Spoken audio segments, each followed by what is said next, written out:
രാജസ്ഥാന്റെ തലസ്ഥാന നഗരമാണ് ജയ്പൂർ. ഡൽഹി, ആഗ്ര എന്നിവയ്ക്കൊപ്പം വെസ്റ്റേൺ ഗോൾഡൻ ട്രയാങ്കിൾ ടൂറിസ്റ്റ് സർക്യൂട്ടിന്റെ ഭാഗമായ ജയ്പൂർ ഇന്ത്യയിലെ ഒരു പ്രശസ്തമായ വിനോദസഞ്ചാര കേന്ദ്രം കൂടിയാണ്.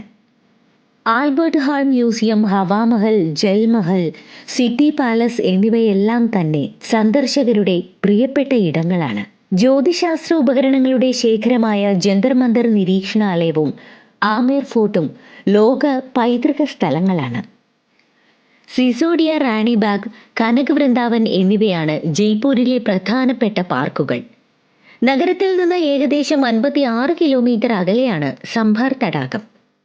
ജയ്പൂരിൽ ആഘോഷിക്കുന്ന പ്രധാന ഉത്സവങ്ങളിൽ ആന ഉത്സവം, ഗംഗൗർ, മകരസംക്രാന്തി, ഹോളി, ദീപാവലി എന്നിവ ഉൾപ്പെടുന്നു.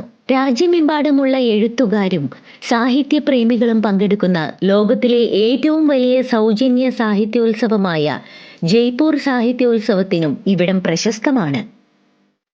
മാത്രമല്ല, ചില പ്രത്യേകതരം മധുര പലഹാരങ്ങൾക്കും ജയ്പൂർ ഏറെ പ്രശസ്തമാണ്.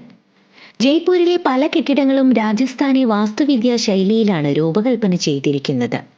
ഇത് ഹിന്ദു രജപുത്ര നിർമ്മാണ സാങ്കേതികതകളെ സമമിതി മുഗൾ ശൈലിയുമായി സംയോജിപ്പിക്കുന്നു. 1876 വിക്ടോറിയ രാജ്ഞിയുടെ മകൻ വെയിൽസ് രാജകുമാരൻ ആൽബർട്ട് എഡ്വേർഡ് ഇന്ത്യ സന്ദർശിച്ചു. ആൽബർട്ട് രാജകുമാരൻ ജയ്പൂരിന് പിങ്ക് സിറ്റി എന്ന പേരും നൽകി.